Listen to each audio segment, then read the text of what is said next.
Good morning student. कल आपने वाच्य पाठ पढ़ा। वाच्यों का कर्मवाच्य, कृतवाच्य और भाववाच्य का आपस में परिवर्तन कैसे होता है उसको समझा। आज हम आपको पद परिचय पाठ समझाना चाहेंगे। पद परिचय क्या होता है? सबसे पहले आपको ये बताना है कि पद परिचय क्या होता है। डियर स्टूडेंट, जैसे पद परिचय का मतलब हुआ इंट्रोडक्शन। जैसे आपका कोई परिचय होता है, आप देखते होंगे आपका स्कूल में क्या परिचय है, आपका नाम, आप कौन सी क्लास में पढ़ते हैं और कौन से सेक्शन में पढ़ते हैं। बस इतनी सी जानकारी होने पर लोग आपको पहचान लेते हैं।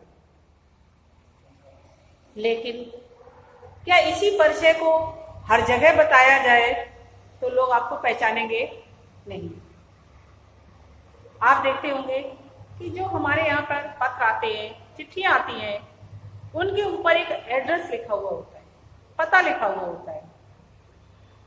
उस पते में आप देखते आपके ऊपर फादर का नाम, फिर उसके बाद मकान नंबर, फिर उसके बाद किस मोहल्ले में रहते हो आप, फिर किस डिस्ट्रिक्ट में रहते हो आप, फिर इसके बाद किस स्टेट में रहते हो आप, और उनका नंबर और पिन कोड नंबर सब कुछ उसमें लिखा हुआ होता है। तो जब वह पत्र आपके घर पहुंचता है या पत्र को जब डाकखाने में डाल दिया जाता है तो वहां की प्रक्रिया क्या होती है? आपको छोटी क्लास में मैंने बताया था, पत्र करके एक पाठ था नेहरू जी का, इंदिरा जी के नाम पत्र। उसमें हमने शायद आपको समझाया होगा कि सबसे पहले उन पत्रों को उस जो देखे डिब्बा होता है जिसको, उसमें से निकाल करके और फिर उनको इकट्ठा किया जाता है और फिर उनको छांटा जाता है। उनकी छटनी किस तरह से होती है? सबसे पहले वो ये देखते हैं कि ये पत्र जो आपका एड्रेस लिखा हुआ है उसको नीचे से पढ़ा जाता है। अर्थात सबसे पहले वो देखते हैं कि ये पत्र कौन से स्टेट के हैं। उन पत्रों को स्टेट वाइज अलग अलग छांट दिया जाता है और जब उनको राज्य वाइज अलग अलग छांट दिया जाता है तो इसके बाद उन पत्रों को वो बिना कुछ और पढ़े उन पत्रों को उस स्टेट के या उस राज्य के हेड ऑफिस है, जैसे राजस्थान में हेड ऑफिस जयपुर में है, वहां पर उन पत्रों को भेज दिया जाता है। जब वह पत्र माने जयपुर में आ जाते हैं तो इसके बाद वो जयपुर में आने के बाद वो ये उन पत्रों को जब छांटते हैं तो उसमें ये देखते हैं कि ये पत्र कौन सी डिस्ट्रिक्ट का है। उसके बाद सेकंड लाइन आपकी नीचे से सेकंड लाइन पढ़ी जाती है कि ये कौन सी डिस्ट्रिक्ट का है। वो उन पत्रों को डिस्ट्रिक्ट वाइज अलग अलग जिले वाइज उनको बांट देती है और फिर वो पत्र उन्हीं जिलों में भेज दिए जाते हैं। जब वह पत्र उन जिलों में भेज दिए जाते हैं तो हेड ऑफ जहाँ होता है डिस्ट्रिक्ट पर, वहां पर उन हेड जो पोस्ट ऑफिस होता है वहां आने के बाद फिर उनका क्या होता है, वहां पर आने के बाद उन पत्रों को उस एरिया वाइज, उस मोहल्ले वाइज, उस गांव वाइज उनको बांटा जाता है। उनको अलग अलग गांव के अनुसार अलग कर दिया जाता है और उनको गांव के अनुसार अलग करके, उस मोहल्ले के अनुसार अलग करके और फिर जो भी डाकिया होते हैं उनको उस मोहल्ले और उस गांव के अनुसार उनको अलग अलग दे दिया जाता है। जब वो डाकिया उन पत्रों को ले करके और आपके घर के पास आता है तो वो क्या करता है कि वो मोहल्ले वाइज आगे हो गए और इसके बाद फिर वो आकर के सबसे पहले आपका मकान नंबर ढूंढेगा। आपके मोहल्ले में आ गया तो सबसे पहले वो आपका मकान नंबर ढूंढेगा। वो मकान नंबर यदि वो आपको आपके घर का ढूंढ लेगा तो उस मकान नंबर पर आते ही वो ऊपर ये नहीं देखेगा कि इसमें नाम किसका लिखा हुआ है, बल्कि उस मकान नंबर में वो पत्र वो डाल जाएगा। अब हो सकता है उस मकान में रहने वाले एक मकान मालिक भी हो और 2-4 किराएदार भी रहते हों। अब जिसके वहां पर डालेगा, नीचे जिसका भी मकान होगा और उस पर डाल के जाएगा, तो उसमें उसका ये कर्तव्य रहता है कि उस फ्लैट में रहने वाले या उसमें रहने वाले जितने भी लोग हैं उन सबके पास वो पत्र पहुंचा दिए जाते हैं। डियर स्टूडेंट, इसलिए पत्र को कैसे पढ़ा जाता है, सबसे पहले नीचे से उस एड्रेस को पढ़ा जाता है। इसी तरह से आपका भी परिचय होता है। यदि आपका परिचय, स्कूल में हमने आपको बताया कि आपका परिचय है कि आपकी क्लास कौन सी है, फिर आपका नाम कौन सा है, आपकी क्लास कौन सी है और आपका सेक्शन कौन सा है। बस इतनी से बात से लोग, सब बच्चे आपको पहचान लेते हैं।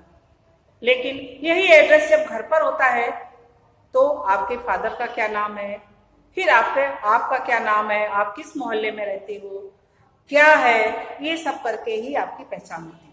डियर स्टूडेंट, जिस तरह से आपकी पहचान करने के लिए अनेक शब्दों का प्रयोग करना पड़ता है, इसी तरह से हमारी भाषा में शब्दों का भी अपना परिचय होता है। यदि शब्दों का अपना परिचय ना हो तो हम उनको पहचान नहीं सकते।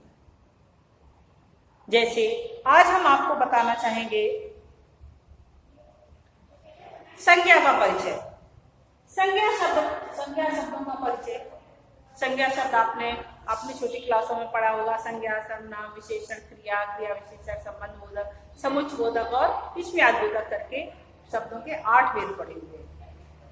उन शब्दों में सबसे पहले आज हम आपको संज्ञा समझाना चाहेंगे। संज्ञा का पदपरिचय। यदि कोई शब्द संज्ञा शब्द है और उसका हमें पदपरिचय देना है तो उसके लिए हमें किन किन चीजों की आवश्यकता पड़ेगी। सबसे पहले, जैसे हमने आपको ये उदाहरण दिया हुआ है,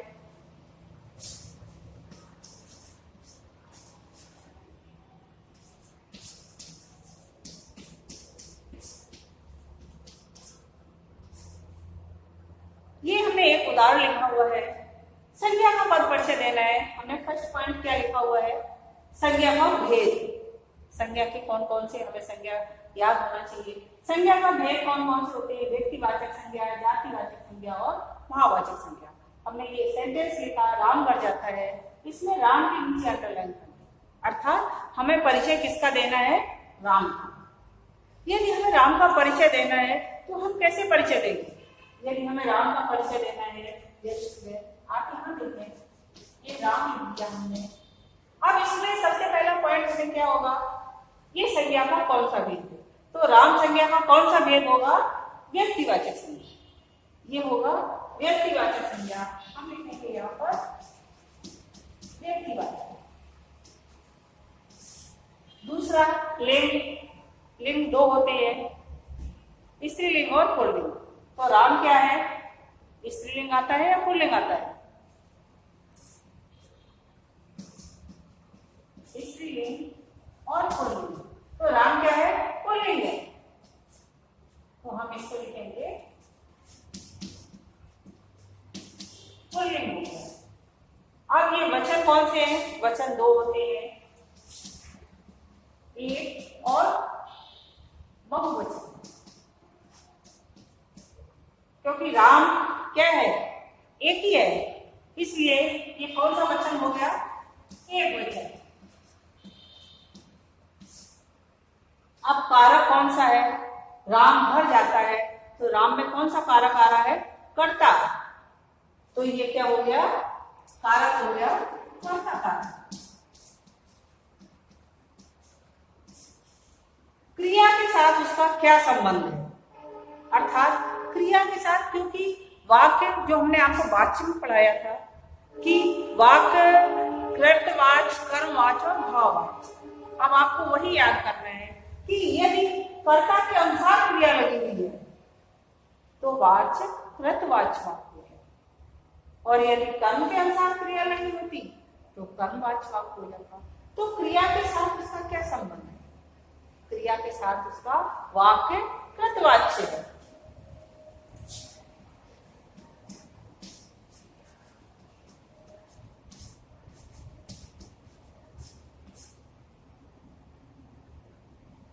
क्रिया के साथ संबंध कर्ता से, या क्रिया का संबंध, आप इसको इस तरह से लिख दें,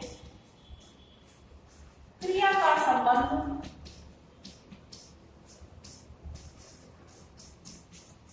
कर्ता से है।